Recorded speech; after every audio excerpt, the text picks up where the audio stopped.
Hari ini kita akan belajar bahasa Belanda mengenai tata bahasa, cara menyusun kata-kata menjadi sebuah kalimat. Kita mulai. Peraturan atau tata bahasa kalimat di Belanda adalah seperti ini. Pertama, dimulai dengan we. We ialah subjeknya atau siapa. Bisa orang atau manusia atau hewan, binatang, tumbuhan, benda, bisa terdiri dari satu, bisa lebih dari satu. Jadi ini we, siapa. Setelah itu kita tuliskan word atau kata kerja. Setelah itu wanneer atau keterangan waktu. Ini diartikan sebagai kapan, wanneer. Setelah itu what atau apa. Ini bisa manusia, satu atau lebih dari satu, bisa benda, bisa hewan, bisa satu atau lebih dari satu. Lalu where, di mana, ini keterangan tempat. We, where, quote, wanneer, what, where. Tapi terkadang kita menemukan keterangan waktu ditulis pertama kali atau di depan kalimat, mengawali kalimat. Apa yang terjadi bila keterangan waktu ditulis di depan? Subjeknya atau we tukar tempat dengan keterangan waktu ini. Jadi di sini, ya, tukar tempat. Nah, yang posisi kedua selalu kata kerja atau where, word. Setelahnya objeknya atau what dan keterangan tempat atau where. Untuk kata kerja terdapat 3 formasi. Yang ke satu itu untuk saya atau aku, ialah ik. Yang kedua, untuk subjek yang terdiri dari satu. Misalnya, Anda, ini Anda, atau untuk orang yang dihormati, untuk senior, atau untuk yang baru pertama kali bertemu, kita memanggil dengan atau Anda. Jij atau je, ini adalah kamu, engkau, kau. Hij, dia laki-laki. Zij atau ze, dia perempuan. Het, benda atau binatang. Terdiri dari satu. Kata kerjanya diakhiri dengan T di belakangnya. Nah, sedangkan untuk subjek yang terdiri lebih dari satu, baik untuk manusia, hewan, ataupun benda, misalnya Y atau we, ini adalah kami. Jullie ialah kalian. Zij atau ze ialah mereka. Kata kerjanya menggunakan an pada akhir. Diakhiri dengan an atau n. Seperti kita lihat di sini, koop adalah membeli. Untuk saya atau ik dituliskan koop. Tapi untuk subjek yang terdiri dari satu, koop. Ada T di sini. Nah, untuk membeli, untuk subjek yang lebih dari satu, ada an, kopen. Koop, koopt, kopen. Pergi, untuk saya atau aku, ik, ga. Untuk yang subjeknya terdiri dari satu, ga. Ada T-nya di sini. Untuk subjek yang lebih dari satu, gaan. Ada en. Ga, gaat, gaan.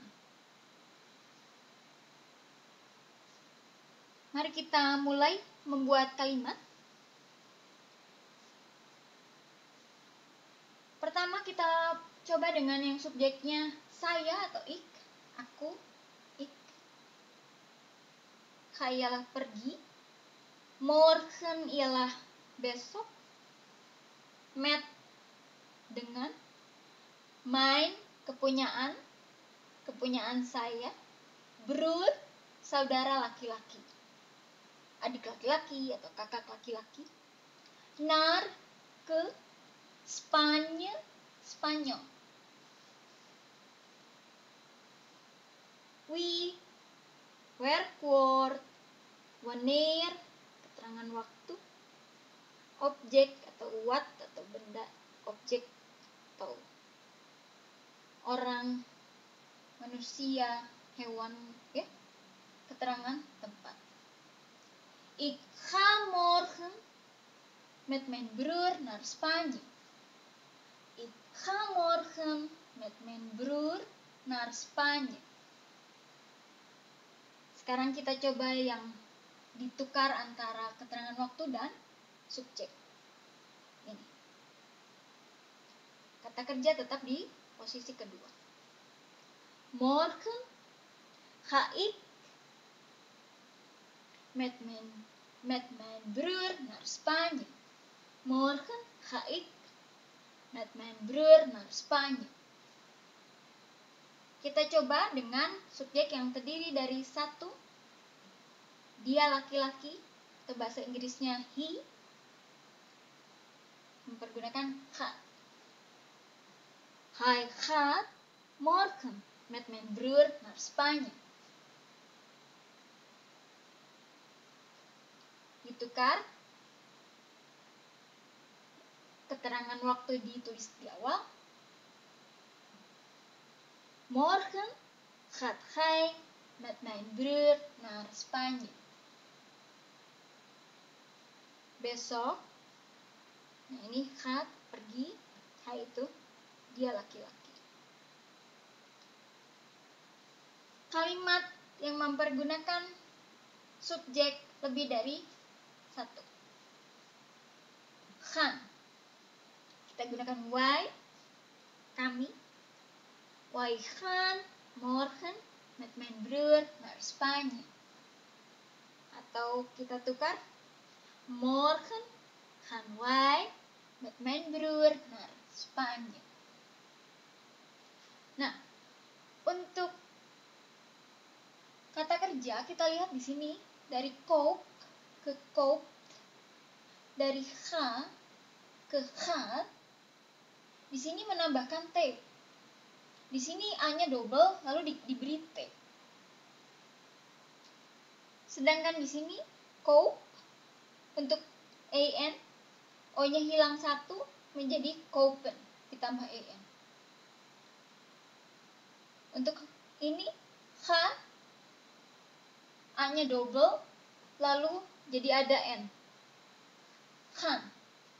Nah, mungkin kalau pertama kali baru melihat atau membaca atau mendengar akan merasa bingung gitu. Karena kenapa tidak ada format yang sama gitu ya untuk semua kata. Nah, sebetulnya formatnya ada, tapi lebih dari satu. Jadi ada bervariasi untuk tiap susunan antara vokal dan konsonan. Nah, saya sudah membuat format ini di video yang lain, di playlist yang lain. Tapi itu masih video raw atau video yang masih mentah. Jadi untuk kedepannya saya akan mencoba membuat lagi versi yang lebih matang untuk formasi bagaimana dengan di sini ditambah T akan menjadi seperti apa, ditambah EN seperti apa. Tapi nanti di masa mendatang. Untuk sementara, untuk kata-kata dasar biasanya dengan cara dihafal dulu, misalnya koop, kopen, ga, gaat, gaan. Nah, tapi kalau misalnya sudah mengerti rumusnya atau tahu caranya, ya sebetulnya lebih mudah untuk diingat untuk beberapa kata yang dasar dulu. Misalnya ini beli, pergi, gitu. Oke. Terima kasih. Untuk rumus kata kerja, ini adalah satu dari beberapa format atau aturan yang lebih dari satu, jadi aturannya banyak. Jadi kita pelajari dulu di sini, tapi sebetulnya aturannya lebih banyak dari ini. Kita lihat di sini untuk saya, H ini ko.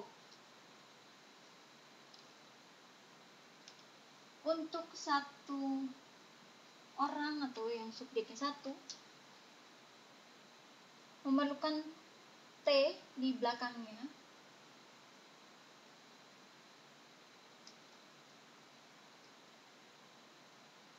karena kop ini sudah memiliki dua vokal, jadi hanya menambahkan T di belakangnya. Nah, untuk H, karena dia baru punya satu vokal, ditambahkan satu vokal lagi, jadi double.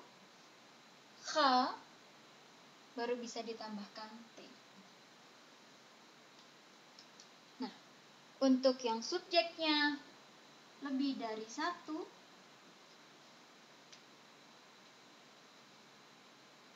harus ditambahkan an pada akhirnya atau belakangnya. Tapi dia hanya ingin satu vokal di antara ini, dua konsonan ini.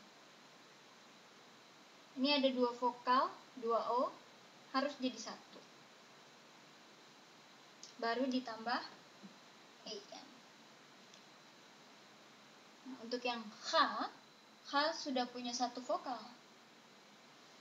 Tapi kalau kita tuliskan HN ditambah an, ini aneh. Jadi di sini berubah menjadi A. H.